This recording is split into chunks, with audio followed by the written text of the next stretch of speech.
Hello! In this video I'm going to show you some graphite pencil techniques. So to do that, to do your activity about your still alive, you are going to need a sharpener, and you have to make sure that your pencils are well sharpened. So I'm going to start with this technique, the hatching technique. It consists in develop tone and volume through the use of lines that don't intersect. So the first thing in all the drawings that you're going to do is I recommend you to mark where the light is going to be very softly, and also I'm going to mark where the shadow is going to be.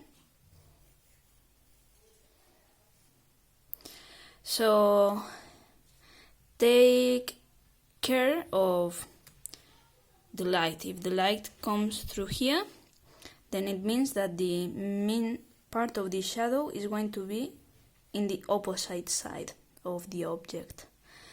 So to do the hatching technique, the first thing that you have to do is start doing some lines,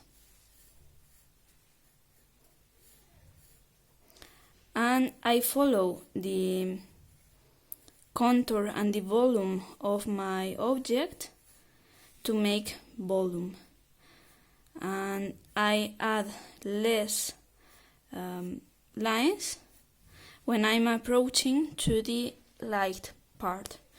So to have more shadows, what I do is do lines more near.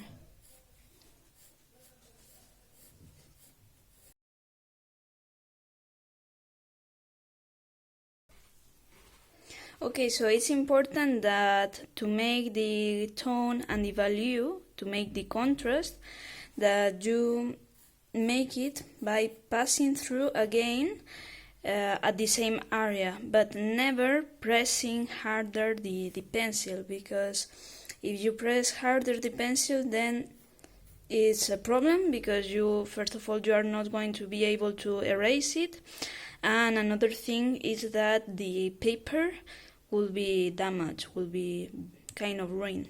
Okay, so now I'm going to do the part of the shadow. So see that, for example, in this drawing I have been following the shape of my ball, but then when I come up with the shadow, I use the lines horizontally to also make my drawing more interesting. Okay, so I'm gonna do it.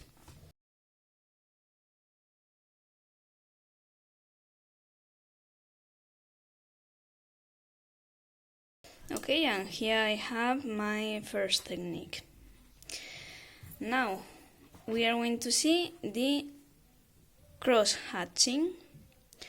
In the cross hatching, we begin in the same way as hatching, that is to say, we make lines following the shape of our ball. The only difference is that at cross hatching, the lines cross between each other. The more lines that cross between each other, the darker we will get. So again, I'm going to start signalizing where is my light and where is my shadow in my object, in the subject that you are drawing.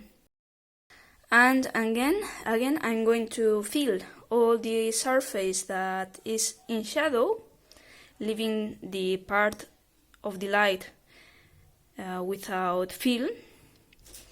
And when I have filled all the surface, then I start adding more shadows, more darker hues. Okay, so let's do it.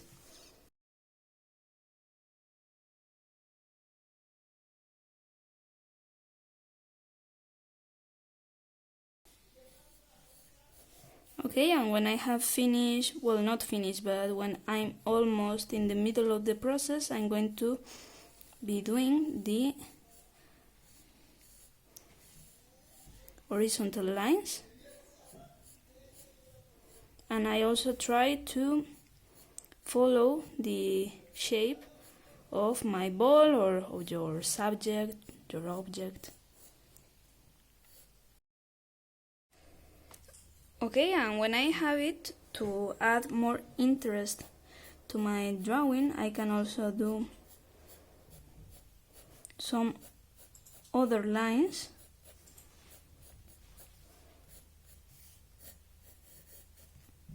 that make like some triangles around my ball.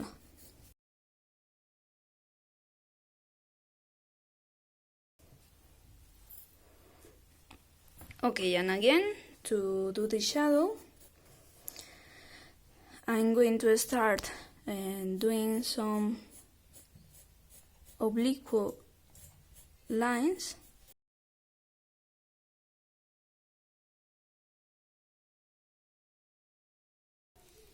Okay, now we are going to see the stamping.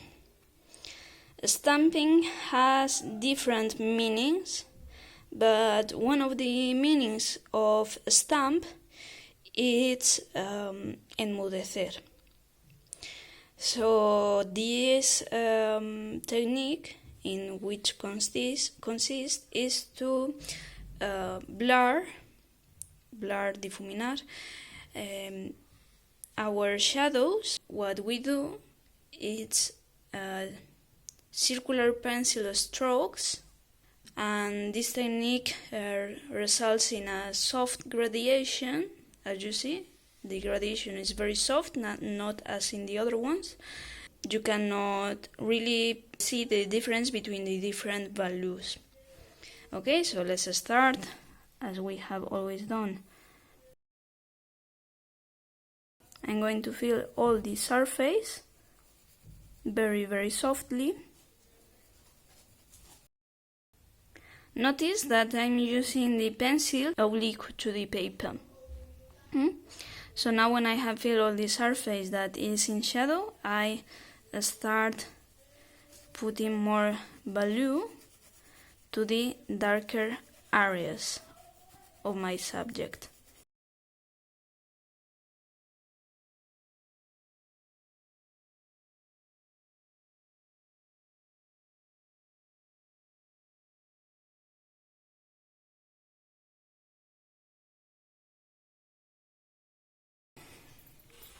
Okay, and now when I have finished with my object, I'm going to do its shadow.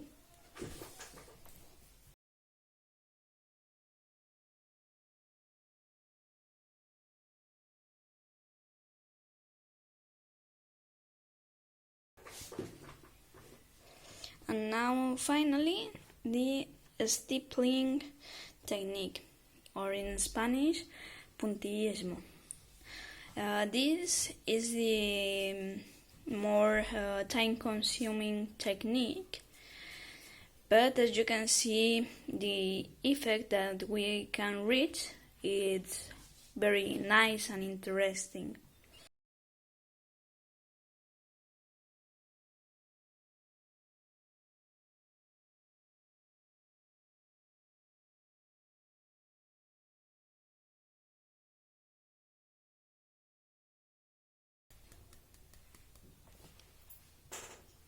Okay, and now that I have filled the whole area, I'm going to start adding the shadows.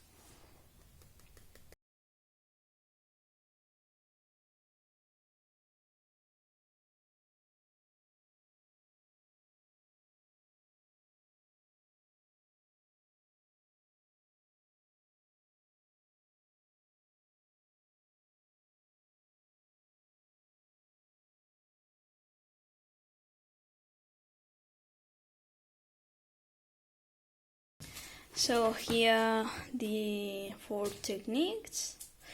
You can use the one that you like the most, and I hope that you are going to enjoy about doing this activity.